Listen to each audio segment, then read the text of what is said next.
చెలి మనసే శివధనుసైనది తొలి చూపుల వశమైనది బలపు స్వయంవరమైనప్పుడు గెలువనిది ఏది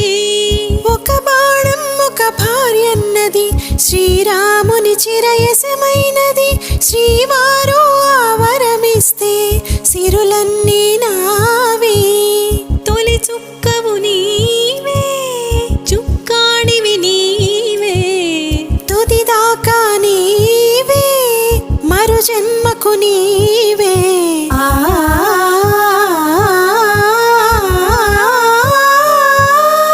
రాముడు అనుకోలేదు జానకి పతి కాగలనని ఆనాడు జానకి కలగనలేదు రాముని సతి కాగలనని నాడు